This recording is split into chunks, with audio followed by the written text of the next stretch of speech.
నేటి దిన సర్వారాధనలోని సకలాశీర్వాదములు వధువు రూపు పెళ్లి కుమారుడు మెండుగా అనుగ్రహించును గాక. ఆమేన్. మనలను ప్రేమించుచు తన రక్తము వలన మన పాపముల నుండి మనలను విడిపించిన వానికి మహిమయు ప్రభావమును యుగయుగములు కలుగునుగాక. ఆమేన్. కూర్చుందాం. అందరికీ మరణాత.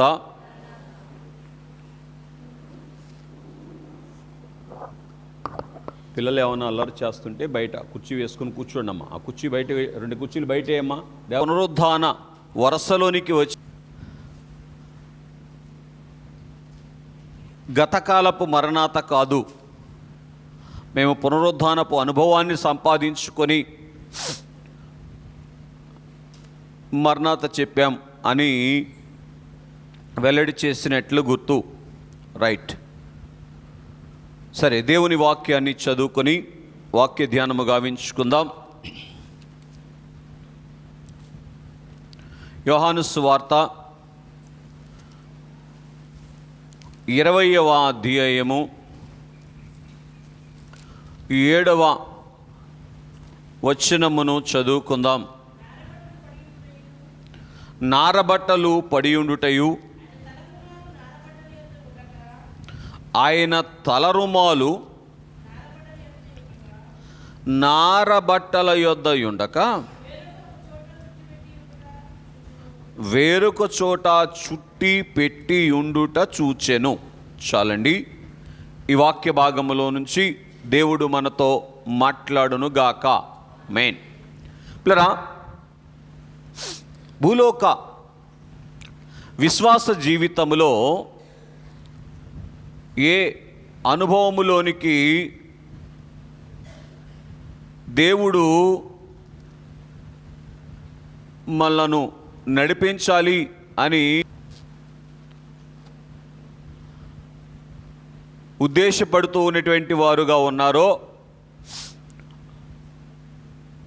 అనేటువంటిది ప్రభు తన పునరుద్ధానము ద్వారా వెల్లడి చేసినటువంటి వారుగా ఉన్నారు. ఎక్కువ తగ్గించారు కొంచెం.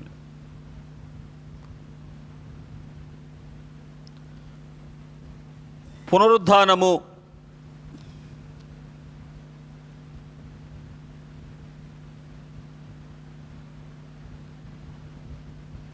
అనగా తిరిగి ఉద్ధరించబడేటువంటి స్థితి. ఒకప్పుడు దేవుడు మానవులైనటువంటి వారిని మట్టిని మహిమగా ఉద్ధరించినటువంటి వారుగా ఉన్నారు. అంటే మానవుణ్ణి దేవుడు మట్టితో కలుగచేసి ఆ మట్టిని మహిమగా మార్చినటువంటి వారుగా ఉన్నారు. ఆదికాండ గ్రంథము 2వ అధ్యాయంలో 7వ వచనములో మనం చూస్తాం. ఈ స్థితి మానవులైనటువంటి వారు పోగొట్టుకొని ఈ మహిమ మరలా మట్టిలోనికి వెళ్ళినటువంటి స్థితి అయిపోయింది కనుక మానవుడు మరలా పునరుద్ధరించబడవలసినటువంటి పరిస్థితి ఎదురైంది. మానవ జీవితంలో పునరుద్ధాన భాగ్యము ఏమి చేసేటువంటిదై ఉన్నది అంటే మానవ జీవితం యొక్క పరమార్థాన్ని మానవుడు చేరుకోవటానికి ఉపయోగకరముగా ఉన్నది. ఏ మానవుడైతే పునరుద్ధరింపబడినటువంటి వారుగా ఉన్నారో, అంటే ఇప్పుడున్నటువంటి స్థితిలో నుంచి ఉద్ధరించబడిన స్థితి అని అంటే ఆదిలో దేవుడు మానవుణ్ణి కలుగచేసినప్పుడు మానవుడు ఏ స్థితిలో ఉన్నారో ఆ స్థితిలోనికి ఉద్ధరించబడినటువంటి అనుభవంలోనికి వచ్చినప్పుడు మానవ జీవిత పరమార్థము నెరవేరేటువంటిదిగా ఉంటుంది. మానవ జీవిత పరమార్థము ఏమిటి అని మనం ఆలోచన చేస్తే ఆత్మరూపి అయినటువంటి దేవుడు మానవుడుగా ఈ లోకములో శరీరరీతిగా కనబడడు గనుక ఆ దేవుని ప్రతిరూపముగా దేవుడు మానవుణ్ణి ఈ లోకములో ఉంచినటువంటి వారుగా ఉన్నారు. ఆ దేవుని ప్రతిరూపముగా మానవుడు ఈ లోకములో కనబడేటువంటి స్థితిలోనికి రావటమే పునరుద్ధరింపబడేటువంటి స్థితి. ఈ లోకములో ఉన్నంతకాలము మానవుడు దేవుని ప్రతిరూపముగా కనబడినప్పుడు ఈ లోక యాత్రను ముగించిన తరువాత దేవలోకములో దేవుని సరసకు చేరి దేవునికి కలిగినటువంటి భాగ్యములు మానవుడు అనుభవించేటువంటి వారుగా ఉన్నారు. ఇంకొక అడుగు వెనక్కి వచ్చి ఇట్లా చెప్పనివ్వండి. ఈ లోకములో ఉండగా మానవుడు దేవుని ప్రతిరూపముగా ఉన్నప్పుడు దేవుడు ఒకవేళ మానవుడుగా ఈ లోకములో ఉంటే ఏ రీతిగా ఉంటారో ఆ రీతిగా మానవుడు దేవునిని ప్రత్యక్షపరచబడేటువంటి స్థితిలో కనబడినప్పుడు మాత్రమే దేవలోకములోనికి చేరుకునేటువంటి భాగ్యము. దేవుని ఉద్దేశం ఏమిటి అంటే మానవుడు భూలోకములో ఉన్న దేవలోకములో ఉన్న దేవుని ప్రతిరూపముగా ఉండాలి. ఇందుకొరకు దేవుడు మానవుణ్ణి కలుగచేశారు. మానవునిలో దేవుని యొక్క ప్రతిరూపము ఎందుకు మరుగైపోయింది అని మనం ఆలోచన చేస్తే మానవుడు దేవునికి వేరైపోయాడు గనుక మానవునిలో దేవుని యొక్క ప్రతిరూపము మానవుడు పోగొట్టుకునేటువంటి వారుగా ఉండి మానవుడు తాను ఏర్పాటు చేయబడినటువంటి తాను కలుగ చేయబడినటువంటి ఉద్దేశము నెరవేర్చుకోలేని వాడుగా కనబడతా ఉన్నారు. కనుకనే దేవుడు ఏం చేశారంటే మరలా మానవ స్థితిలోనికి దిగివచ్చి, ఏ స్థితిలోనికమ్మా? మానవ స్థితిలోనికి దిగివచ్చి ఏం చేశారు అంటే మానవుడు ఏ ఏ స్థితిల్లోనికి వచ్చిన కారణాన్ని బట్టి పునరుద్ధరించబడతాడో ఆ స్థితులన్నీ కూడా తన మీద వేసుకొని మానవుని స్థితులన్నిటినీ కూడా ఆయన ఏం చేశారంటే పునరుద్ధరించినటువంటి వారుగా ఉన్నారు. ఇదే పునరుద్ధానములో దేవుని యొక్క అమూల్యమైనటువంటి ఉద్దేశం.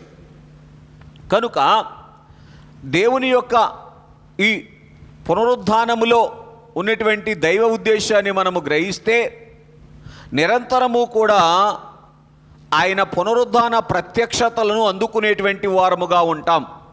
పునరుద్ధానుడు అయిన తరువాత ఆయన ఏ రీతిగా ఉన్నారో ఆ రీతిగా మనము కూడా రూపాంతరము చెందేటువంటి అనుభవములోనికి రావటానికే పునరుద్ధాన ప్రత్యక్షత. బాగా వినండి, ఈ పునరుద్ధాన ప్రత్యక్షతలు దేవుడు అనుగ్రహించినటువంటిది ఎందుకు అంటే పునరుద్ధాన కిరీటము పెట్టడానికి. నేటి దీని అంశం ఏమిటి అంటే పునరుద్ధాన వరుడు పునరుద్ధాన వధువునకు అనుగ్రహించినటువంటి పునరుద్ధాన కిరీటము. చెప్పగలరా ఎవరైనా? పునరుద్ధాన వరుడు పునరుద్ధాన వధువునకు అనుగ్రహించిన పునరుద్ధాన కిరీటం. కిరీటము కాదు, పునరుద్ధాన కిరీటం. తాను ఎలాగైతే పునరుద్ధానుడయ్యాడో ఏ స్థితిలో నుంచి? మన వంటి మానవ స్థితిలో నుంచి తాను ఎలాగూ పునరుద్ధానుడయ్యాడో ఆ రీతిని ఆ పునరుద్ధానులమైన కారణము చేత మనకు దేవుడు అనుగ్రహించదలంచుకున్నటువంటి కిరీటమే పునరుద్ధాన కిరీటం. ఎవరైతే ఈ పునరుద్ధాన కిరీటమును ధరించినటువంటి వారుగా ఉంటారో వారు మానవ జీవిత పరమార్థమైనటువంటి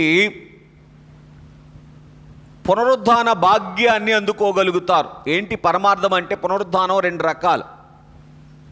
ఒకటి జీవ పునరుద్ధానము, రెండవది సజీవ పునరుద్ధానం. ఏం పునరుద్ధానం చెప్పండి? జీవ పునరుద్ధానము, సజీవ పునరుద్ధానం. జీవ పునరుద్ధానము అని అంటే నిర్జీవ స్థితిలోనికి వెళ్ళినటువంటి మానవుడు తిరిగి జీవించుట అనేటువంటిది జీవ పునరుద్ధానం. ఇది మొదటి గుంపు. రెండవ గుంపు ఏమిటి అంటే సజీవ పునరుద్ధానం. సజీవ పునరుద్ధానము అంటే సజీవుడుగా ఉన్నటువంటి మానవుడు మరలా నిర్జీవములోనికి ఎన్నటికీ కూడా వెళ్ళకుండానట్లుగా. ఏం చెప్పండి? సజీవుడుగా ఉన్నటువంటి మానవుడు నిర్జీవములోనికి ఎన్నటికీ వెళ్ళకుండునట్లుగా అక్షయదేహమును ధరించుకొని నిత్యజీవములోనికి ప్రవేశించటమే సజీవ పునరుద్ధానం. ప్రభు ఎలాగైతే భూలోకానికి వచ్చి పరలోకానికి పునరుద్ధానుడై వెళ్ళినటువంటి వారుగా ఉన్నారో, ఈ భూలోకములో ఉన్నటువంటి మానవుడు కూడా పరలోకమునకు దేవుని సరసకు పునరుద్ధానులు కావలసినటువంటి వారుగా ఉన్నారు. అందుకే ఈ పునరుద్ధాన ప్రత్యక్షతలు ఆయన చూపిస్తూ ఈ పునరుద్ధాన కిరీటాన్ని మనం అందుకోవాలి అని ఉద్దేశపడుతూ ఉన్నారు. ప్రభు తన పునరుద్ధానములో సంఘానికి ఏమిచ్చారు అంటే పునరుద్ధాన కిరీటాన్ని పెట్టారు. అదే ఏంటది? యోహాను సువార్త 20:7 ఉన్నటువంటి 2వ మాట, తలరుమాలు చుట్టబడి ఉండుటను మనం చూస్తున్నాం. ఆ చుట్టబడినటువంటి తలరుమాలు కిరీటానికి సాదృశ్యముగా కనబడుతూ ఉన్నది కనుక ఇప్పుడు ఆయన యొక్క పునరుద్ధాన ప్రత్యక్షతను చూస్తూ ఆ కిరీటమును మనము ధరించుకోవాలి. ఆయన వాస్తవానికి పునరుద్ధాన కిరీటం ఎవరిది? ప్రభువుదది. ఎవరు పునరుద్ధానుడయ్యారు? ప్రభు పునరుద్ధానుడయ్యారు కనుక ఆ కిరీటం ఎవరిది? ప్రభువుది. రేపు మా అమ్మాయికి మార్కులు 1200కి 1200 వచ్చినాయి అనుకోండి, మా అయ్యగారు బాగా ప్రార్థన చేశారు నా కొరకు అని 1200 మార్కుల్లో 1 మార్కు నాకు ఇస్తుందా?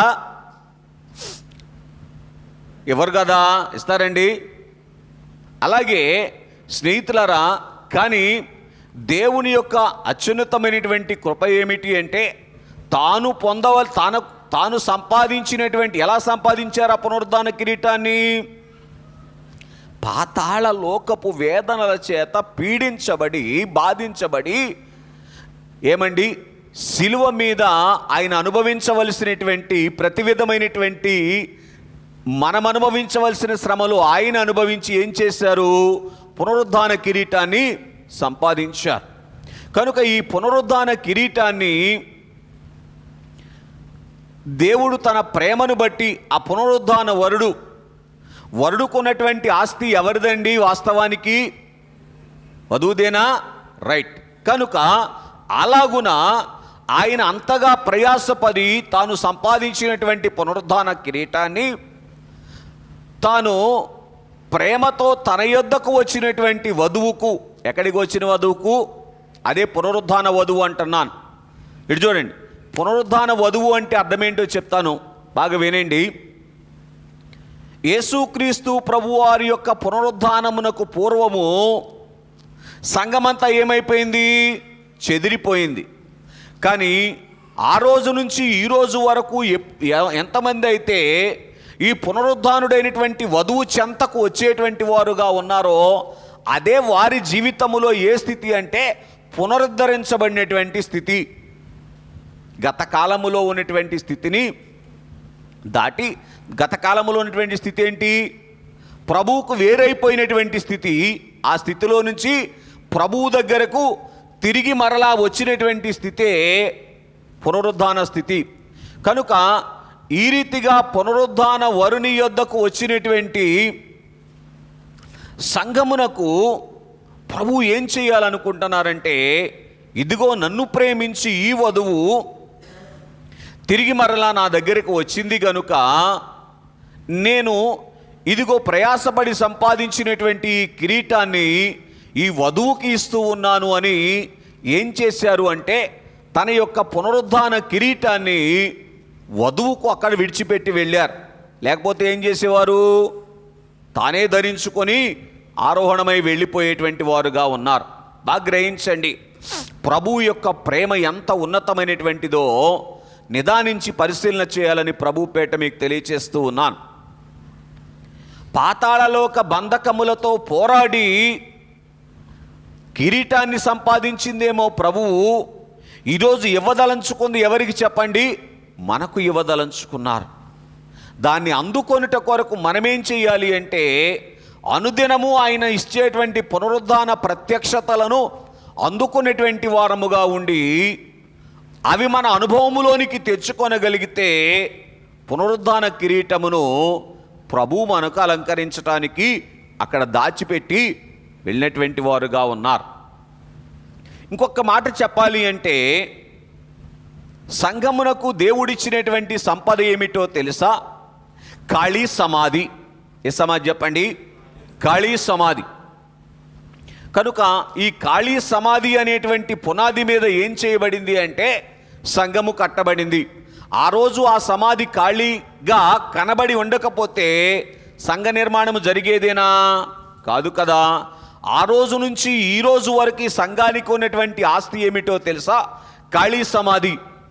ఎందుకని అంటే ప్రపంచములో ఆ రోజు నుంచి ఈ రోజు వరకు అనేక లక్షల మంది సమాధి చేయబడ్డారు, కానీ ఒకటే సమాధి ఖాళీగా ఉంది.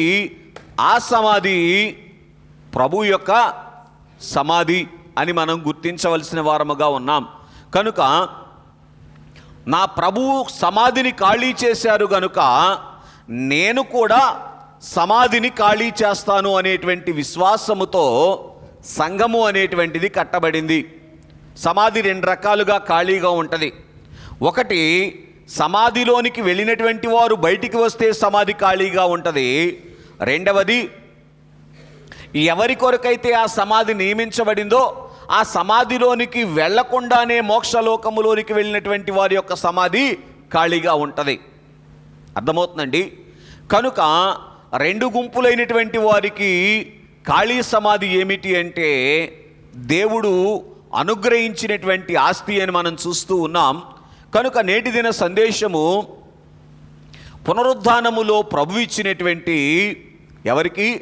పునరుద్ధాన వధువునకు. అంటే ఎవరైతే పునరుద్ధానాన్ని నమ్మి ఆ పునరుద్ధానుడైనటువంటి వరుణ్ణి వెంబడిస్తారో వారికి ప్రభువు ఇస్తూ ఉన్నటువంటి కిరీటము పునరుద్ధాన కిరీటం. ఏమున్నది ఈ పునరుద్ధాన కిరీటంలో అనేటువంటిది కొద్దిగా ధ్యానం చేద్దాం. మొట్టమొదటిగా మత్తయి సువార్త 28వ అధ్యాయము 2వ వచనాన్ని చదువుకుందాం. ఇదిగో ప్రభువు దూత పరలోకము నుండి దిగివచ్చి రాయి పొర్లించి రాయి పొర్లించి మొట్టమొదటి కిరీటం ఏమిటి అంటే ప్రభు తన పునరుద్ధానములో సంఘమునికి ఇచ్చినటువంటి కిరీటము దొర్లింపబడినటువంటి రాయి. ఏంటంట? ఇది ఎలాగూ కిరీటం అని అంటారా? ఇట్లరా, దొర్లింపబడినటువంటి రాయిని చూసినటువంటి సంఘము నేటి వరకు కూడా ప్రభువును వెంబడించటానికి మార్గము సరళము చేయబడింది అని మనం చూస్తూ ఉన్నాం. అంటే ప్రభు పునరుద్ధానములో ఏం జరిగింది అంటే యేసుక్రీస్తు ప్రభువారు పునరుద్ధానులై ముయ్యబడినటువంటి సమాధిలో నుంచి బయటికి వచ్చిన తర్వాత పడతారా? బల్లమగు మరణ ద్వారభంగం విజయం. కనుక దొర్లించబడినటువంటి సమాధి ఏమిటి? దొర్లించబడినటువంటి రాయిని దేవుడు సంఘానికి కిరీటముగా ఇచ్చారు. సంఘము మీద ఉన్నటువంటి రాయి కూడా దొర్లించబడుతుంది అనేటువంటిది దేవుని ఉద్దేశం. కనుక సంఘం మీద ఉన్నటువంటి రాయి ఏమిటి? కన్వెన్షన్ పాటల పుస్తకంలో ఒక పాట ఉంటుంది, అది పాడవలసిన అవసరం లేదు, కానీ బండలు గెలిచిన ప్రభు యేసు బండలు దీయుము ప్రభు యేసు.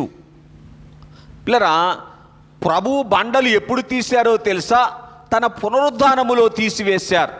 పరలోకములో నుంచి దేవదూత గారు వచ్చి ఏం చేశారు? ఆ యొక్క బండను దొర్లించి వేశారు. కనుక ఈరోజు సంఘమునకు బండలు ప్రభువు ఈరోజు తీయవలసిన అవసరం లేదు, కానీ ఎప్పుడు తీసేశారు?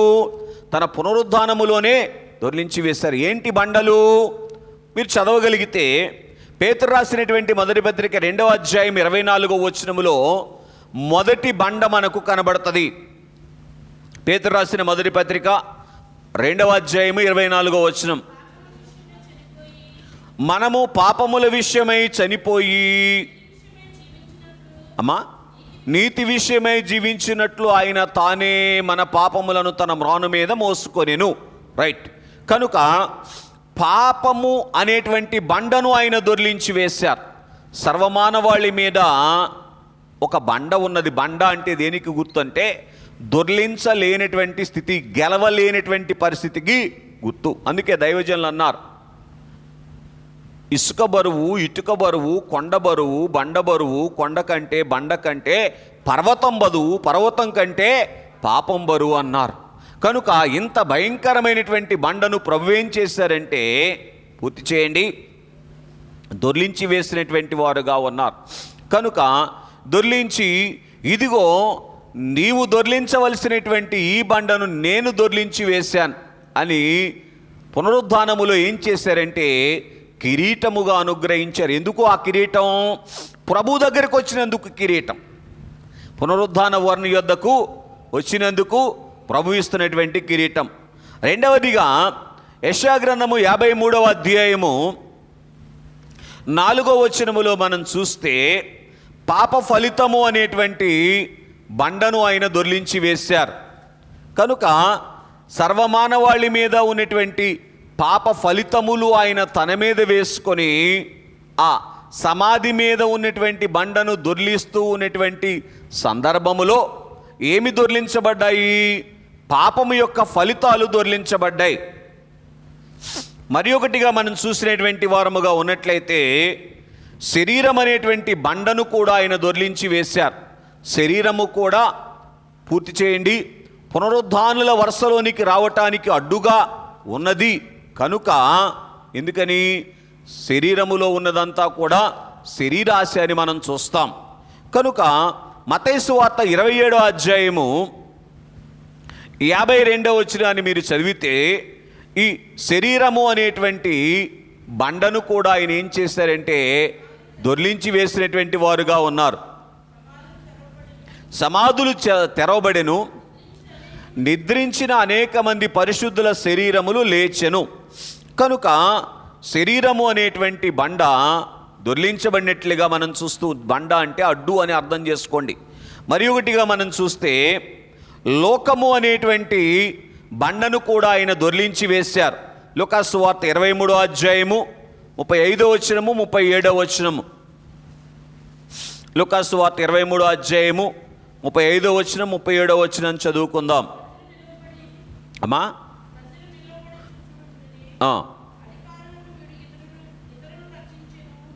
కనుక ఇక్కడ లోకం ఏం చేస్తుందంటే అపహాస్యము అనేటువంటి బండ వేస్తూ ఉంది. కనుక ఈ రీతిగా లోకం అనేటువంటి బండను ఆయన ఏం చేశారంటే దొర్లించి వేసినటువంటి వారుగా ఉన్నారు. అంటే అపహాస్యం ఏం చేయలేకపోయింది, ఆయన్ని సమాధిలో అణిచివేయలేకపోయింది.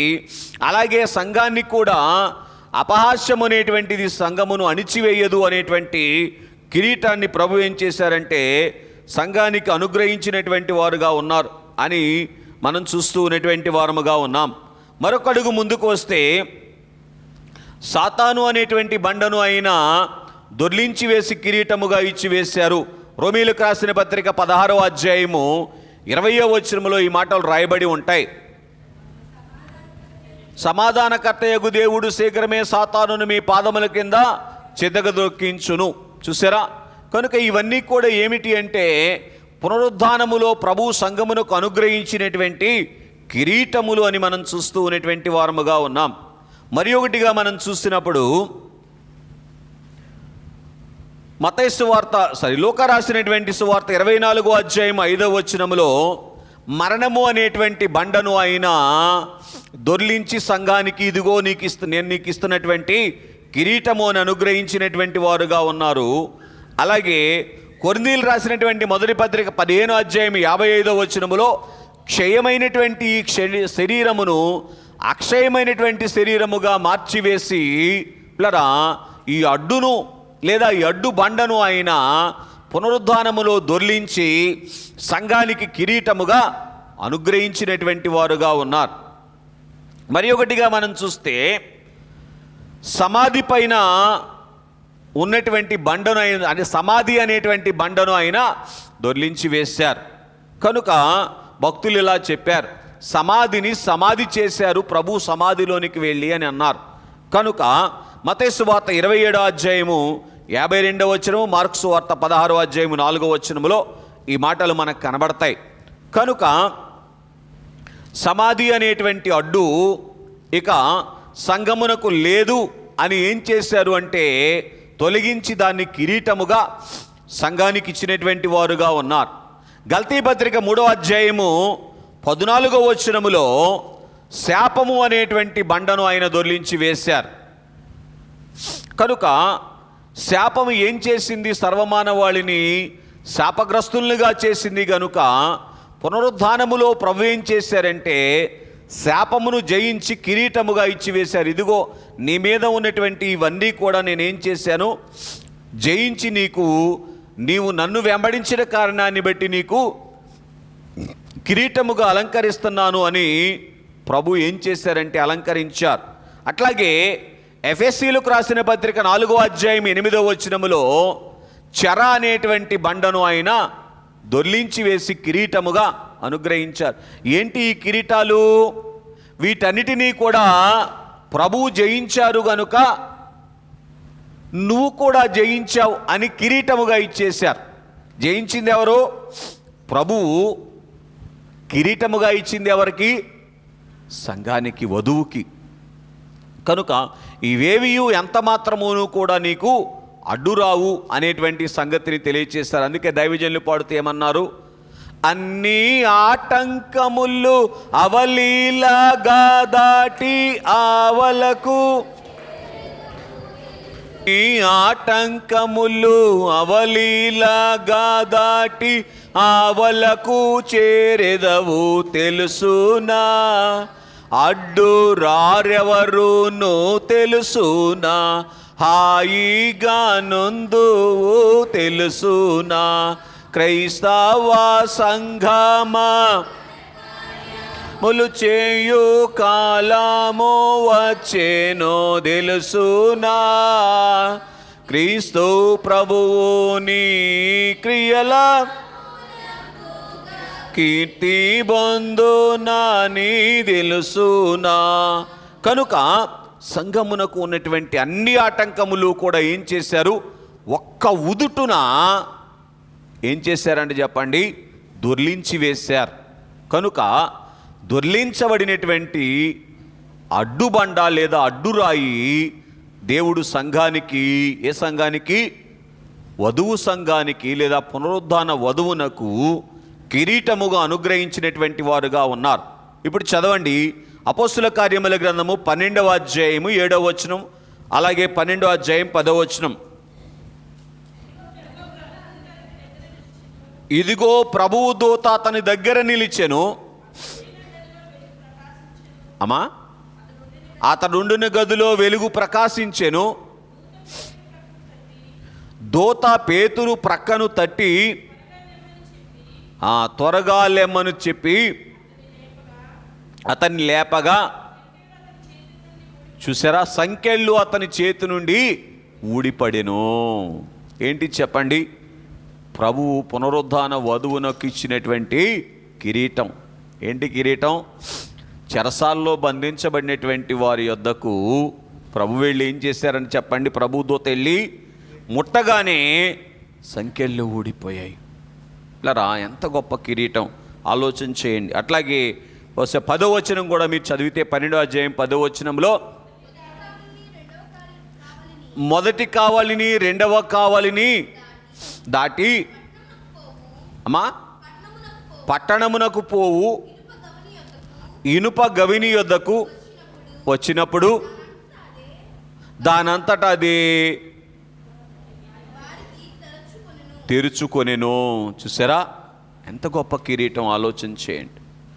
ఎప్పుడైతే ఈ పునరుద్ధానుడైనటువంటి వరుని యొక్క ప్రత్యక్షతను చూడటానికి ఆది క్రైస్తవ సంఘము సమాధిలోనికి దిగి అక్కడ వారి కొరకు దాచబడినటువంటి, పూర్తి చేయండి, ఏం దాచబడినటువంటి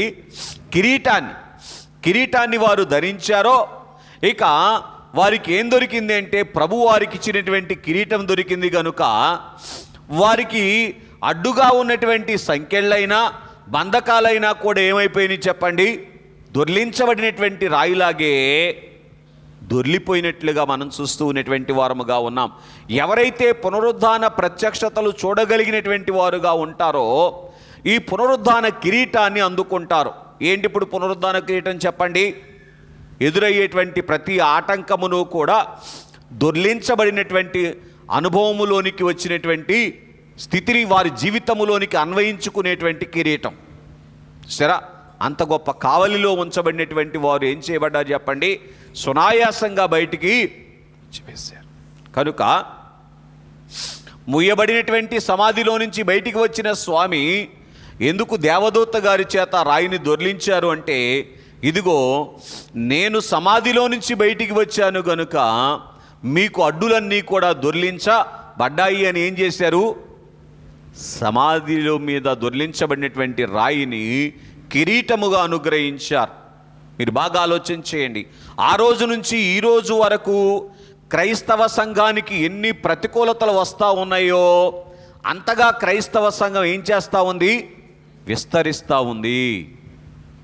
అంతగా క్రైస్తవ సంఘం విస్తరిస్తూ ఉంది. మీరు చూడగలిగితే అపోస్తుల కార్యముల గ్రంథము 2వ అధ్యాయము 42వ వచనములో, బహుశా 37వ వచనములో 3000 మంది సంఘమయ్యారు. ఏమండి, 5వ అధ్యాయములోకి వచ్చేవరకే 5000 మంది సంఘమయ్యారు. ఇట్లాగున సంఘము దినదినము ఏమవుతా ఉంది? వృద్ధిలోనికి వస్తూ ఉంది. ఎందుకని? పునరుద్ధాన కిరీటం. అన్ని అడ్డులు కూడా ఎప్పుడైతే ఆటంకం పెరుగుతూ ఉంటుందో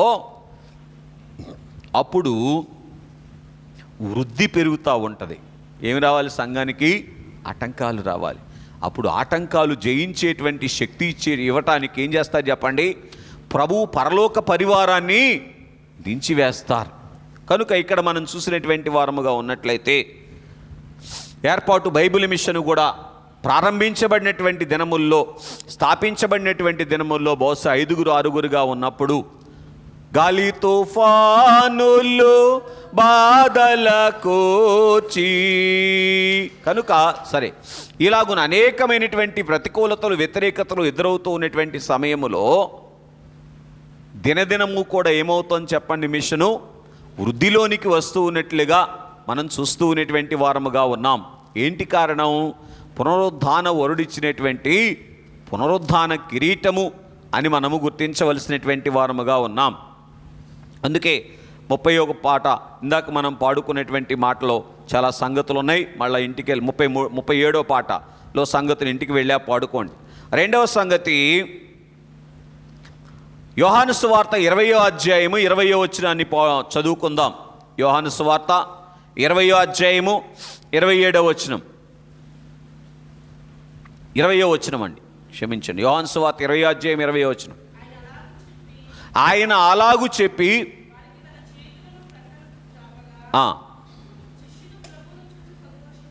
సంతోషించిరి. రైట్. కనుక అందుకే 37వ పాటలో తండ్రి గారు ఏమని రాశారు? మీరు చదవగలిగితే, అడగలిగితే, ఏమాయేను ఏమాయేను వేదన బాధయు ఏమాయేను. ఆగండి. యేసు ప్రభువారు సమాధిలోనికి వెళ్ళినప్పుడు సంఘానికి ఏముంది? వేదన ఉంది. ఏమని చెప్పండి? వేదన. అయ్యో, మా ప్రభువు మరణములోనికి వెళ్ళి సమాధిలోనికి వెళ్ళిపోయాడు కదా అనేటువంటి వేదన ఉంది. ఈ వేదన కాస్త ఏమైంది చెప్పండి? సంతోషముగా మార్చారు ప్రభు.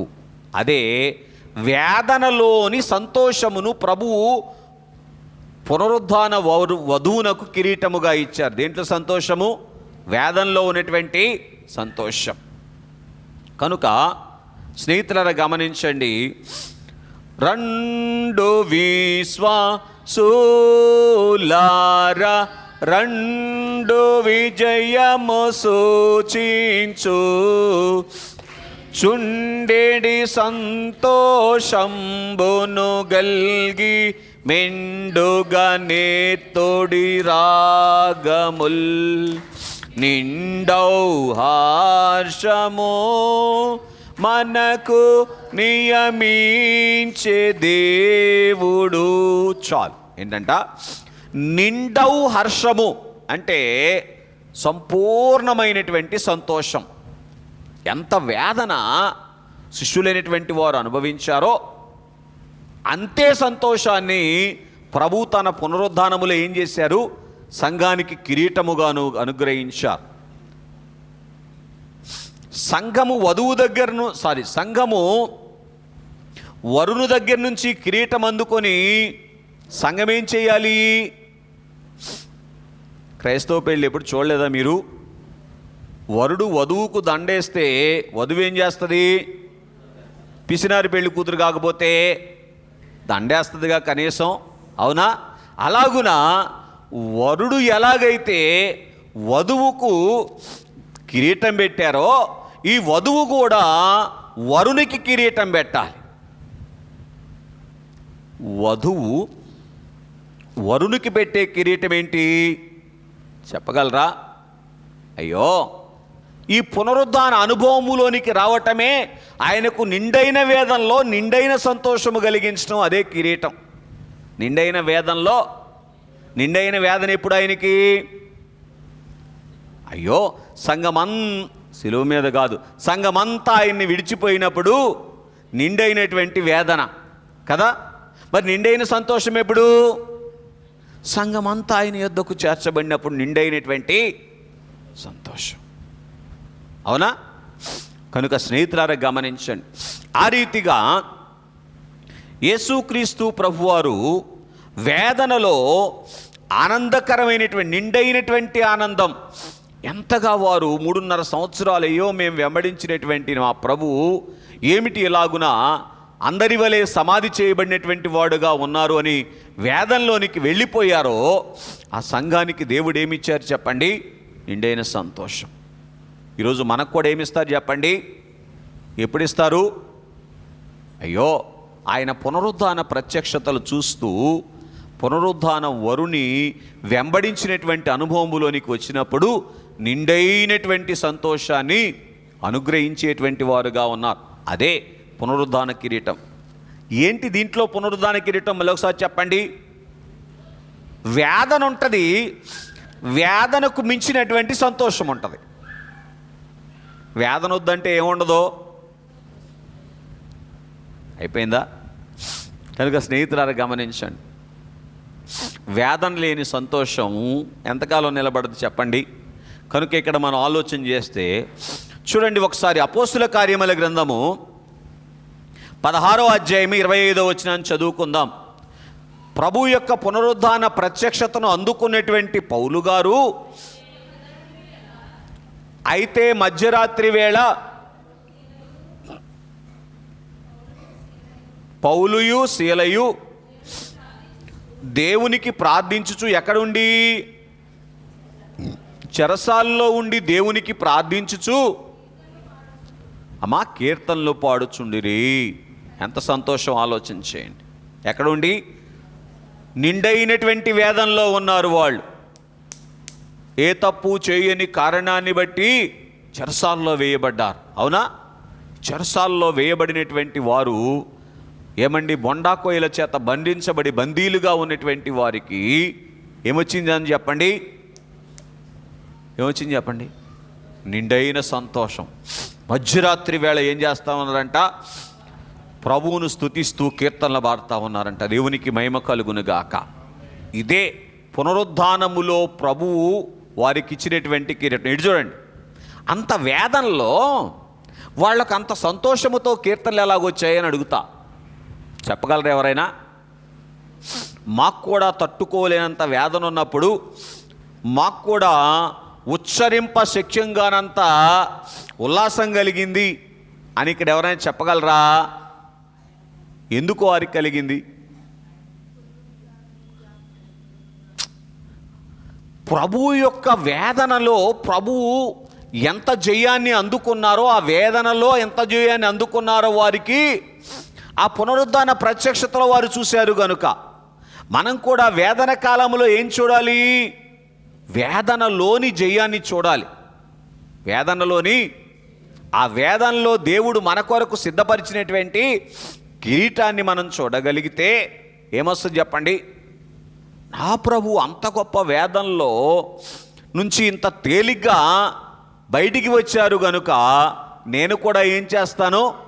బయటికి వస్తాను అనేటువంటి ఆలోచన రాగానే ఏం చేశారు వీళ్ళు?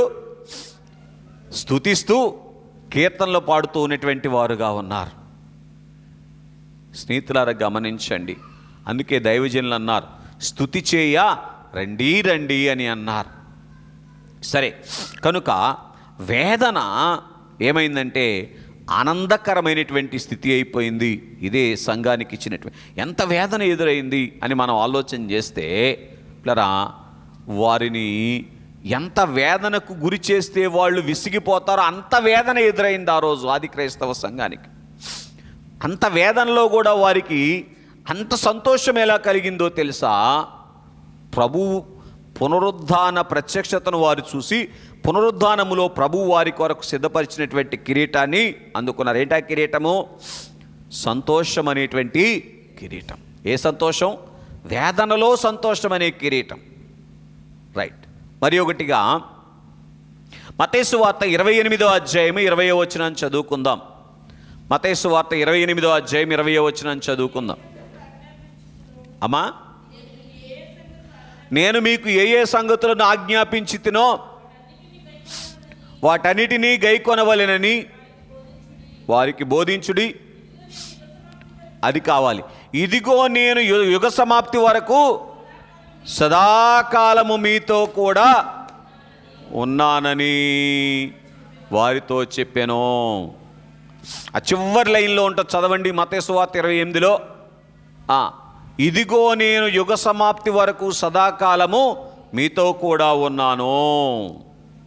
ఇది ప్రభు సంఘమునికి ఇచ్చినటువంటి మరి ఒక కిరీటం. ఏ కిరీటం అది? వేదన బాధయు ఏమాయెను. బాధలో ప్రభు ఇచ్చినటువంటి బహుమానం అన్నమాట. బాధలో ప్రభు ఇచ్చినటువంటి బహుమానం. ఎంత బాధ శిష్యులైనటువంటి వారికి ప్రభు సమాధిలోనికి వెళ్ళటాన్ని బట్టి, అయ్యో ఇప్పటిదాకా మాతో ఉన్నటువంటి ప్రభు ఇక మాతో లేడు కదా అనేటువంటి బాధ. అవునా కాదా? ఉందా లేదా? మనకు లేదు, వాళ్ళకు ఉంది. ఎందుకంటే వాళ్ళు శరీరరీతిగా చూశారు అప్పటిదాకా.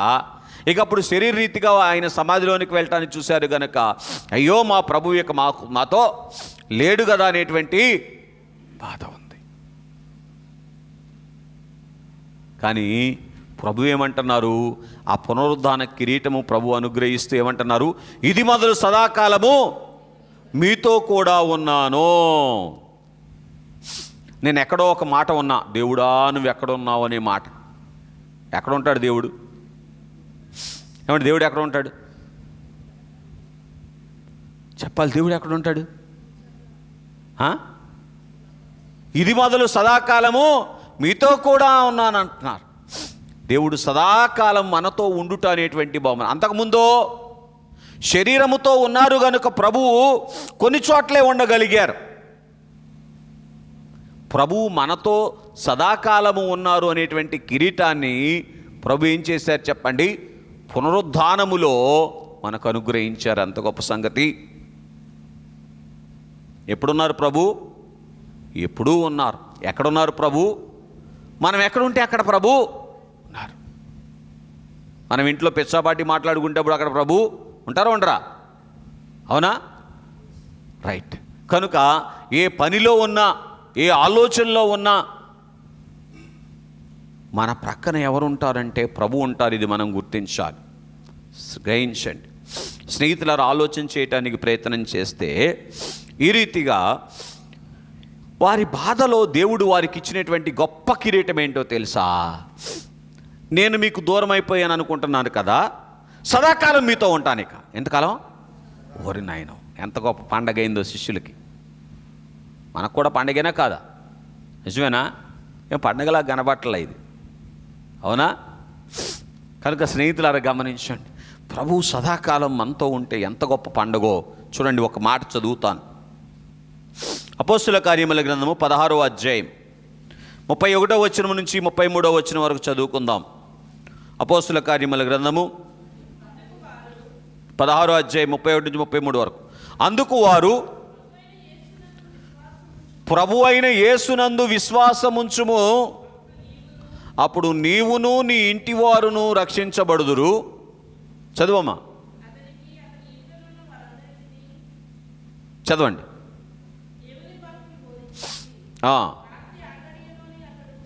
రాత్రి ఆ గడియలోనే అతడు వారిని తీసుకొని వచ్చి వారి గాయములు కట్టెను. అబ్బా, ఎవరంట గాయాలు కట్టింది? అయ్యో, జైలు అధికారి. ప్రభువు తోడుగా ఉంటే ఏ జైలు అధికారి అయితే గాయాలు చేశారో ఆ జైలు అధికారి ఏం చేశారంట? గాయాలు కట్టారంట. చదవండి. మరియు అతడు వారిని ఇంటికి తోడుకొని వచ్చి భోజనం పెట్టి, చదవండి, ఉందే, దేవుని యందు విశ్వాసముంచిన వారై తన ఇంటి వారందరితో కూడా ఆనందించెను. ఏదో దాటేశారు మీరు అక్కడ.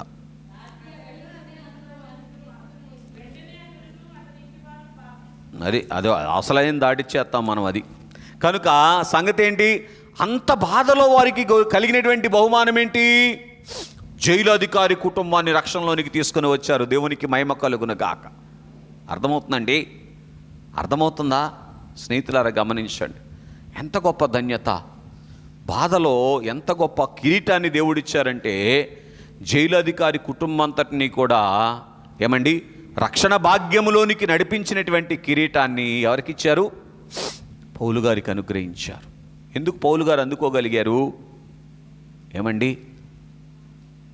పునరుద్ధాన ప్రత్యక్షతను ఆయన చూశారు గనుక, ఆయన పునరుద్ధానుడైన తర్వాత నన్ను ఆకర్షించుకున్నారు కదా. అలాగున్నే నేను కూడా ఇంత బాధలో ఉన్నప్పుడు నన్ను బాధ పెట్టిన వారిని కూడా ఆకర్షించుకుంటారు ప్రభు అనేటువంటి ఆలోచనతో ప్రభు వైపు చూస్తూ ఉండగా ఏం జరిగింది చెప్పండి? ఆ బాధలో ప్రభు ఇచ్చిన బహుమానం ఏంటి? ఇదిగో అయ్యా, నువ్వు జైల్లోకి రావటాన్ని బట్టి ఎంతమందిని రక్షించాను. అర్థమవుతుందండి? ఏ స్థలములో మనమున్నా ఆ స్థలములో ఉన్నటువంటి వారిని రక్షించటానికి ప్రభువు మార్గం తెరుస్తారు. అదే ప్రభువు మనకిచ్చేటువంటి కిరీటం. వాడబట్టడానికి ఇష్టపడితే, లేదు వాళ్ళతో పాటు భజన చేయటానికి ఇష్టపడితే మన అందులోకి లాగేస్తారు. ఏం తేడా ఉండదు. అవునా కాదా? అంతేనండి? రైట్. అంటే వాళ్ళు ఏ రీతిగా లోకానుసారంగా ఉంటున్నారో మనం కూడా లోకానుసారులతో లోకానుసారంగా ఉన్నాం అనుకోండి, మనల్ని లోకంలోకి లాగేస్తారు. కానీ ఎప్పుడైతే మనము లోకానుసారుల దగ్గర ఉన్నప్పటికీ కూడా పునరుద్ధాన ప్రత్యక్షతను అందుకున్నటువంటి వారముగా ఉండి పునరుద్ధానుడైనటువంటి ప్రభు వైపు చూస్తూ ఉన్నప్పుడు ఆయన ఇచ్చే కిరీటం ఏమిటి అంటే, లోకానుసారులను ఏమండి ఆత్మానుసారులుగా మార్చేటువంటి గొప్ప కిరీటాన్ని ప్రవహిస్తారు. ఎంత గొప్ప ధన్యత! ధన్యతనే కాదా? ఎంతమందిని తెచ్చారని నేను అడగకూడదు, అవునా? కనుక స్నేహితులారా గమనించండి. అందుకే దైవజనులు పాడుతున్నారు, బాధలందు నా బోధ చేయొచ్చు నాదుడు నీ నాదు. చూసారా? ఆ బాధలో వారికి పునరుద్ధానుడైనటువంటి ప్రభు వైపు చూడటాన్ని బట్టి ఎంత గొప్ప బోధ దొరికిందో, ఆ బోధ తీసుకొని వెళ్ళి జైలు అధికారుల ఇంటి దగ్గర వాళ్ళు ఏం చేశారు? వెల్లడి చేశారు. వెంటనే ఆ కుటుంబం అంతా కూడా ఏం చేయబడిందంట? రక్షించబడింది అని మనం చూస్తూ ఉన్నాం. ఆ తరువాత రోమీలకు రాసిన పత్రిక 8వ అధ్యాయము 18వ వచనాన్ని చదువుకుందాం. రోమీలకు రాసిన పత్రిక 8వ అధ్యాయం 18వ వచనం. మన ఎడల ప్రత్యక్షము కాబోవు మహిమ ఎదుట ఇప్పటి కాలపు శ్రమలు ఎన్న తగినవి కావు. చాలండి. కనుక స్నేహితులారా గమనించండి, ఇక్కడ మనం చూసినటువంటి వారముగా ఉన్నట్లయితే ప్రభువు పునరుద్ధాన వధువునకు అనుగ్రహించినటువంటి కిరీటం ఏమిటి అంటే శ్రమలోని మహిమ. ఏ మహిమ? అందుకే దైవజనులు అన్నారు, మర్యాదగా నెవడిచ్చును మహిమ అన్నారు. మనవుడు శ్రమను పొందక దైవా మానవుడెటు కాగలడో. కాలకుండనే మేలిమియగునే కనకము కొలిమి అందు. కాలిన మాస్టు రాలిపోవును విలువగు కాంతి. ఏం కలుగుద్దంట? విలువైనటువంటి కాంతి కలుగుతుంది. కనుక ఇక్కడ మనం చూస్తే పిల్లరా, యేసు ప్రభువారు సమాధిలోనికి వెళ్ళినప్పుడు లేదా యేసు ప్రభువారి యొక్క శరీరమును సమాధిలోనికి పెట్టినప్పుడు ఎంతో బాధ కలిగింది. ఎవరికి? వధువునకు, సంఘానికి బాధ కలిగింది. కనుక ఈ సంఘము పునరుద్ధాన ప్రత్యక్షతలోనికి వెళితే ప్రభు ఏ కిరీటం పెట్టారు అంటే ఈ శ్రమలోని మహిమ అనేటువంటి కిరీటాన్ని వారికి పెట్టారు. కనుక ఎన్ని శ్రమలో అన్ని నములున్నవని విభూసన్ను తీంచు మిలన్ కిన్నుడవుగా నీ విన్నైనా అన్నైనా ఎందుకింత చింతనొందెదవు. అపోస్తుల కార్యముల గ్రంథము 5వ అధ్యాయము 41వ వచనాన్ని చదువుకుందాం. అపోస్తుల కార్యముల గ్రంథము 5వ అధ్యాయము 41వ వచనాన్ని చదువుకుందాం. ఆ నామము కొరకు అవమానము పొందుటకును పాత్రులమని ఎంచబడినందున వారు సంతోషించుచు మహాసభ ఎదుట నుండి వెలుపరికిపోయారు. కనుక ఎప్పుడు సంతోషించారంటండి? అవమానములో సంతోషించేటువంటి అనుభవం ఎందుకు దొరికిందో తెలుసా? పునరుద్ధాన కిరీటాన్ని వారు అందుకున్నారు. కనుక ప్రభు పునరుద్ధానములో శ్రమలో ఉన్నటువంటి మహిమను వారికి చూపించారు. కనుక ఆ శ్రమలో వారికి ఏం దొరికిందంటండి? సంతోషము దొరికినట్లుగా మనం చూస్తూ ఉన్నటువంటి వారముగా ఉన్నాం. కనుక స్నేహితులారా గమనించండి. అందుకే పౌలు గారు మాట్లాడుతూ అంటారు, చులకనైనటువంటి శ్రమలు అని అన్నారు. సంఘానికి రోజు వచ్చే శ్రమలు ఏంటంట? చులకనైనటువంటి శ్రమలు. ఎందుకు చులకనైన శ్రమలు అని అన్నారు? ఆ శ్రమలను బట్టి సంఘము పొందబోయేటువంటి మహిమను ప్రభు యొక్క పునరుద్ధాన ప్రత్యక్షతలో చూశారు. ఎలాగా? అంత శ్రమలో ప్రభు ఎంత మహిమ పొందారో ఏం చేశారు? పౌలు గారు చూశారు. అందుకే ఇవన్నీ చులకనైనటువంటి శ్రమలు అన్నారు. అంత భారమైనటువంటి శ్రమలో ప్రభు పొందినటువంటి మహిమేంటి? అయ్యో, బల్లమ్మగు మరణ ద్వార బంద ముల్నిన్బటకపోయెను వెలుతురు లేని సమాధి గుమ్మ ముల్నిన్నాపకపోయెను గెలువవాయెను కావలియు ముద్రయు. చూసారా? వీటన్నిటినీ గెలవగలిగేటువంటి మహిమ ఎక్కడి నుంచి వచ్చింది? ప్రభువుకి శ్రమలో నుంచి వచ్చింది. కనుక ప్రభువు సంఘానికి శ్రమలో ఉన్నటువంటి మహిమను కిరీటముగా పెట్టారు. ఏంటండి? శ్రమలో ఉన్నటువంటి మహిమను కిరీటముగా పెట్టారు. రైట్. మరి ఒకటిగా, 5వదిగా లూకాసు వార్త 24వ అధ్యాయము 36వ వచనం. దీనికన్నా ముందు మొదటి మాట ఒకసారి చదవండి. మొదటి సంగతి ఏంటి? కిరీటం, ప్రభు పెట్టినటువంటి కిరీటము దొర్లించబడినటువంటి రాయిని కిరీటముగా ఇచ్చారు సంఘానికి. అలాగే వేదనలో ఆనందమును సంఘానికి కిరీటముగా ప్రభు ఇచ్చారు.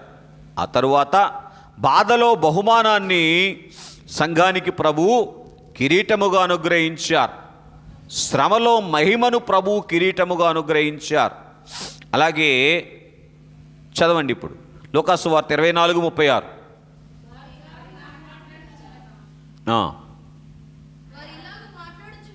వారు ఇలాగు మాట్లాడుచుండగా ఆయన వారి మధ్య నిలిచి మీకు సమాధానమవునుగాక. చాలు స్నేహితులారా, గమనించండి, కలవరములో సమాధానం అనేటువంటి కిరీటాన్ని ఇచ్చారు. శిష్యులు ఏం చేస్తూ ఉన్నారు? కంగారి పడిపోతూ ఉన్నారు, భయపడిపోతూ ఉన్నారు. యూదులకు భయపడి ఏం చేశారంటే అక్కడ గదిలోనికి వెళ్ళి గది తలుపులు మూసుకొని ఉన్నారు. కనుక ఆ సందర్భంలో ప్రభువు గదిలోనికి వచ్చి ఏమంటున్నారు? మీకు సమాధానమగునుగాక. పునరుద్ధాన కిరీటములో ప్రభు ఏం పెట్టి ఇచ్చారు అంటే సమాధానాన్ని పెట్టి వారికి అనుగ్రహించారు. అందుకే ఆ తరువాత చూడండి, మరణకరమైనటువంటి శ్రమలు కూడా వారికి ఏం కాలేదు, కలవరాన్ని తీసుకొని రాలేదు, నెమ్మదిగానే అనుభవించారు. ఆయన సమాధానము కలిగినటువంటి వారుగానే ప్రతి స్థితిలో వారు ఉన్నటువంటి వారుగా ఉన్నారని మనం చూస్తూ ఉన్నాం. మీరు చదవగలిగితే అపోస్తుల కార్యముల గ్రంథము 4వ అధ్యాయంలో 2వ వచనాన్ని 13వ వచనాన్ని చదువుకుందాం. 4వ అధ్యాయం 2వ వచనం 13వ వచనం. వారు ప్రజలకు బోధించుటయు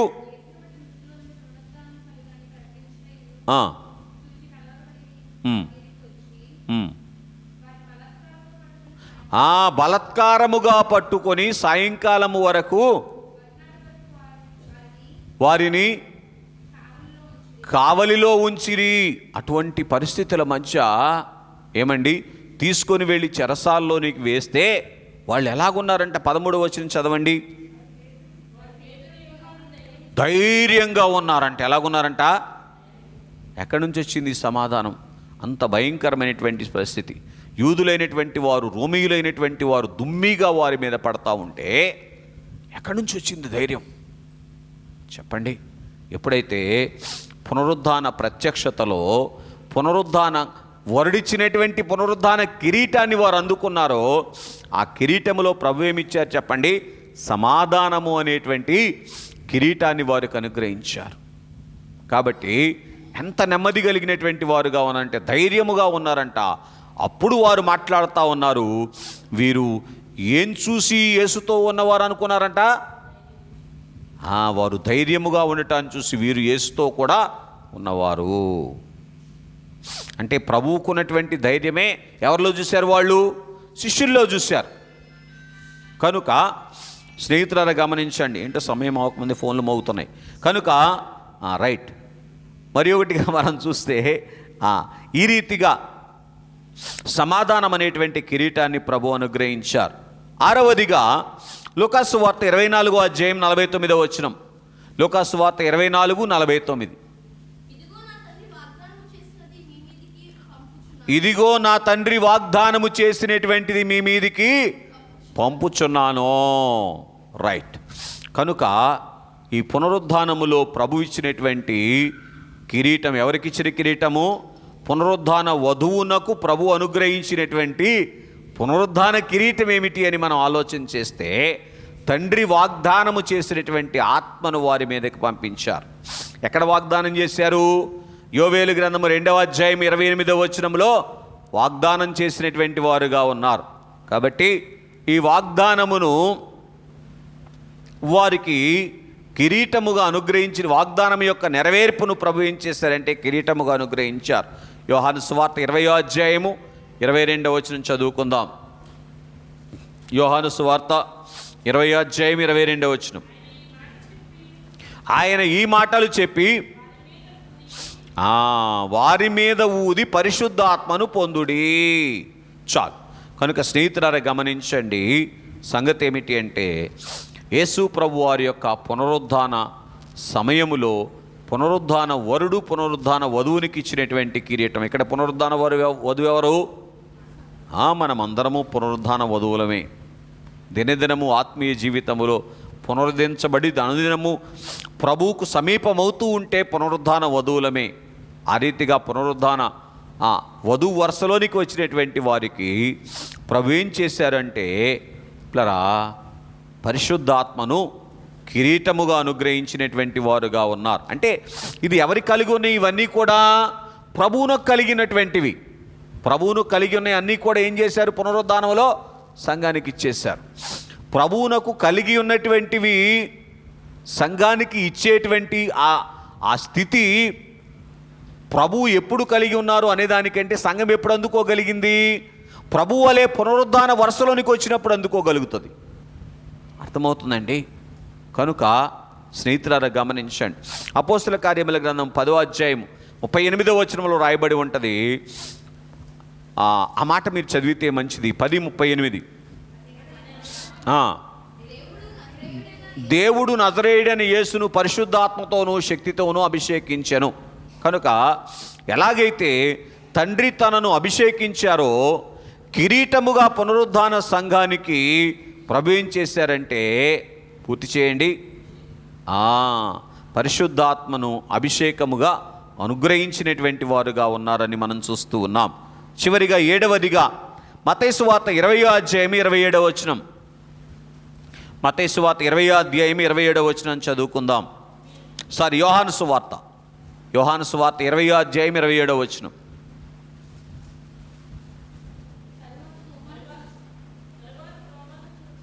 తరువాత తోమాను చూసి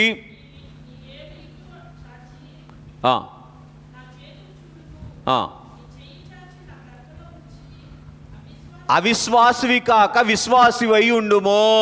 రైట్. కనుక ప్రభు తన పునరుద్ధాన ప్రత్యక్షతలో ఇచ్చినటువంటి కిరీటం ఏమిటంటే, అవిశ్వాసికి విశ్వాసి అనేటువంటి కిరీటాన్ని ఇచ్చారు. ఏం చెప్పండి? అవిశ్వాసికి విశ్వాసి అనేటువంటి కిరీటాన్ని అనుగ్రహించినటువంటి వారుగా ఉన్నారు. సరే, ఈ కిరీటాన్ని అందుకున్నటువంటి తోమా గారు ఎక్కడికి వచ్చారు? భారతదేశానికి వచ్చారు. అర్థమవుతుందండి? భారతదేశానికి మొట్టమొదటి మిషనరీగా పంపబడినటువంటి వారు ఎవరు అంటే తోమా గారు. తోమా గారు వచ్చి మొట్టమొదటిగా భారతదేశంలో ఎవరిని ప్రభు తట్టు తిప్పారో తెలుసా? మద్రాసు పట్టణములో ఉన్నటువంటి బ్రాహ్మణ సహోదరులైనటువంటి వారిని ప్రభు తట్టు తిప్పారు. దేవునికి మహిమ కలుగునుగాక. భారతదేశంలో మొట్టమొదటిసారి సువార్త ప్రకటించబడింది, రక్షణలోనికి వచ్చింది ఎవరో తెలుసా? మన ప్రియులైనటువంటి బ్రాహ్మణ సహోదరులైనటువంటి వారు. మద్రాసు పట్టణంలో వారు తోమా గారు సువార్త ప్రకటిస్తూ ఉండగా ఓ రోజు సాయంకాల సమయములో సముద్ర తీరానికి వెళ్ళి కూర్చున్నారంట. సాయంకాలము దాన్ని ఏమంటారు? సంధ్యావందనం అర్పించేటువంటి సమయంలో బ్రాహ్మణ సహోదరులు అయినటువంటి వారు ఏం చేస్తూ ఉన్నారంటే, సముద్రములో నుంచి మధ్యలోనికి దిగి నీళ్ళిట్లా దోసిలిగా తీసుకొని ఇట్లాగ వారు వందనం అర్పిస్తూ ఉన్నారు. వందనం అర్పిస్తూ ఉంటే అలాగూ నిదానించి చూసి తోమా గారు అన్నారంట, అయ్యా మీరు అర్పించేది దేవునికైతే మీరు నీళ్లు తీసిన చోటు ఖాళీ అవ్వాలి కదా, మళ్ళీ కిందకు వచ్చి పడుతున్నాయి ఏంటి అని అడిగారంట. ఏంటంట? దేవుడు అందుకుంటున్నాడు, అది కిందకు వచ్చి పడుతున్నాయి ఏంటి అని అడిగారంట. అదేంటి, మేము సంధ్యావందనం చేస్తూ ఉంటే మా దేవునికి నీటితో వందనం చేస్తూ ఉంటే మా దేవుడు అంగీకరిస్తే కిందకి రాకూడదు కదా అని అంటే, ఇదిగో నేను చూడండి మా దేవునికి వందనం అని అర్పిస్తాను అని అదే నీళ్లలోనికి దిగి వారి ప్రక్కన నుంచొని దోసిడితో ఇట్లా నీళ్లు తీయగానే నీళ్లు తీసిన చోటు గుంటబడి అట్లాగే ఉందంట. ఈ నీళ్లు అట్లా పైకి విసరగానే నీళ్లు పైన నిలిచిపోయినాయి అంట. అది చూసి వీరి దేవుడు గొప్ప దేవుడు అని మొట్టమొదట భారతదేశంలో బ్రాహ్మణ సహోదరులైనటువంటి వారు రక్షణ పొందారు. దేవునికి మహిమ కలుగునుగాక. యేసుక్రీస్తు ప్రభువారు తక్కువ వర్ణాలకు సంబంధించినటువంటి దేవుడు అని అనుకోబాకండి, గ్రహించండి. ప్లరా నేను సేవలోనికి రావటానికి కూడా ఇదే సాక్ష్యం. ఇంతవరకు బాస్ ఇక్కడ చెప్పానో చెప్పలేదో నాకు తెలియదు. చెప్పానండి ఎప్పుడన్నా? బహుశా మా ఇంట్లో వాళ్ళకు కూడా చెప్పలా, వినండి శ్రద్ధగా. నేను 2002వ సంవత్సరంలో నేను కాదులేండి, వాస్తవానికి మా నాన్నగారు కట్టారు ఆ పాత మందిరం. నేను అంతా మెడికల్ షాప్లో కూర్చుంటే అన్నీ పంపిస్తూ ఉంటే ఆయన దగ్గరుండి కట్టించారు. అందుకే ఆయన తీసుకొచ్చి దేవుడు గుళ్ళో కూర్చోబెట్టారు. కనుక మందిరం కట్టిన తర్వాత ఒక సంవత్సర కాలం ఇంచుమించుగా కోటపాడు నుంచి ఒక సహోదరులు వచ్చి సేవ జరిగిస్తూ ఉంటే ఒకరోజు కాకాని స్వస్థాలకు వెళ్ళారు. ఆ రోజు మంచాల మోషయ్య గారు స్వస్థాలకు వచ్చారు. వచ్చి నాకు సంఘ రిజిస్టర్ కొనుక్కొని వచ్చి దాని మీద సంఘ కాపరి అన్న దగ్గర నా పేరు రాసి ఇచ్చేశారు, జాన్ రవీంద్రబాబు అని. ఇదేంటి, నేను మొదటి బెంచ్లో విశ్వాసిగా కూర్చోవలసినటువంటి వాడిని నా పేరేంటండి ఇక్కడ రాశారేంటి అని అంటేను, నేను ఎందుకో రాశాను అబ్బాయి, మీరు ఉంచుకోండి అన్నారు ఆయన. నాకు అర్థం కాల, కొంచెం వేదన కలిగింది. నాకు బైబిల్ పెద్ద అధ్యయనం లేదు, బైబిల్ తరగతిలో పెద్ద పాండిత్యము లేదు, బైబిల్ తరగతులకు వెళ్ళిన వాడిని కాదు, నేను ఎట్లా సేవ చేయగలను అని ఆలోచన చేస్తూ పద్మాసు గోపురంలోనికి వెళ్ళి ప్రార్థన చేశా కొన్ని వారాలు. సోమవారం వెళ్ళేవాడిని కదా, ప్రార్థన చేస్తూ ఉంటే ఒకరోజు మధ్యాహ్నం 11 గంటల సమయంలో టవర్లో ప్రార్థన చేస్తూ ఉంటే ఆ కాకాని స్వస్థాల పై భాగంలో యాజకుల విశ్రాంతి గది మీద ఏముంటుందంటే నీళ్ళ ట్యాంక్ ఉంటుంది, వాటర్ ట్యాంక్. ఆ వాటర్ ట్యాంక్ మీద ఓ పక్కన ప్రభు, ఓ పక్కన దేవదాసయ్య గారు కనపడుతున్నారు. ఎవరెవరో ఓ పక్కన ప్రభు, ఓ పక్కన దేవదాసయ్య గారు కనపడుతున్నారు. ఏంటి వీళ్ళు కనపడుతున్నారు అని అట్లాగే కనిపెడుతూ ప్రార్థన చేస్తూ ఉన్నా. మౌనంగా చేస్తూ ఉంటే నన్ను పిలిచారు. నువ్వు సేవ చేయలేనంటున్నావు కదా, ఒక అద్భుతం చూపించినా అని అన్నారు అయ్యగారు, దేవదాస్ అయ్యగారు. అయ్యా చూపించండి అని అన్నా. ఈ ట్యాంక్ నిండా నీళ్ళు ఉన్నాయి కదా, ఒక బకెట్ నీళ్లు తీయి, ఆ గొయ్యిని కనబడితే నువ్వు సేవ చేయొచ్చు అన్నారు. ఏంటది? బకెట్తో నీళ్లు ముంచితే ఆ నీళ్లు ముంచినంత ఖాళీ నీకు కనబడితే నువ్వు సేవ చేయొచ్చు. నీకు ఇదే ఏంటది రుజువు. నేను నిన్ను సేవలోనికి పిలిచాను అంటానికి ఇదే రుజువు. నాకు రుజువు కావాలిగా మరి, కాబట్టి నేను రుజువు కావాలని ప్రార్థన చేస్తూ ఉన్నా. అట్లాగా నా దర్శనంలో ఉండే, ఆ ప్రార్థనలో ఉండే బకెట్తో అట్లా నీళ్లు తీశాను. అంతలో గొయ్యి అలాగే ఉండిపోయింది. పర్వాలేదు, దైవజనుడు నన్ను కోరుకున్నాడు, దేవుడు నన్ను పిలిచాడు అని నాకు అర్థమైంది. కనుక స్నేహితులరా, ఎందుకు ఈ మాట చెప్పాల్సి వచ్చింది అంటే, పిల్లరా, అవిశ్వాసికి విశ్వాసం అనేటువంటి కిరీటాన్ని దేవుడు బహుమానముగా ఇస్తే భారతదేశంలో కోట్ల మంది దేవుని వైపు తిరగటానికి ఆ యొక్క అవిశ్వాసి, ఒకప్పుడు అవిశ్వాసి అయినటువంటి తోబాను దేవుడు వాడుకున్నారు. దేవునికి మహిమ కలుగునుగాక. అర్థమవుతుందండి? స్నేహితులారా గమనించండి, ఆలోచన చేయటానికి ప్రయత్నం చేయండి.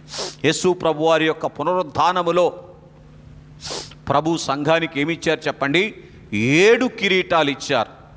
మొదటి కిరీటం ఏంటి చెప్పండి? దొర్లింపబడినటువంటి రాయిని కిరీటముగా ఇచ్చారు. ఏదియు నీకెంత మాత్రమునో హాని చేదు తప్పుకుంటాయి అని సంఘానికి కిరీటం ఇచ్చేశారు. అర్థమవుతుందండి? రైట్. రెండవదిగా పిల్లరా, వేదనలో ఆనందమును దేవుడు సంఘానికి కిరీటముగా అనుగ్రహించారు. అలాగే బాధలో బహుమానాన్ని దేవుడు సంఘానికి కిరీటముగా అనుగ్రహించారు. వధువు సంఘానికి వరుడిచ్చిన కిరీటాలు ఇవి. శ్రమలో మహిమను పునరుద్ధాన వరుడు, పునరుద్ధాన వధువునకు కిరీటముగా అనుగ్రహించారు. ఐదవది, కలవరములో సమాధానము అనేటువంటి కిరీటాన్ని, ఎన్ని కలవరాలు అనేవండి, నెమ్మది కలిగి ఉండుట అనేటువంటి కిరీటాన్ని ప్రభువు పునరుద్ధాన వధువునికి ఇచ్చారు. ఆరవది,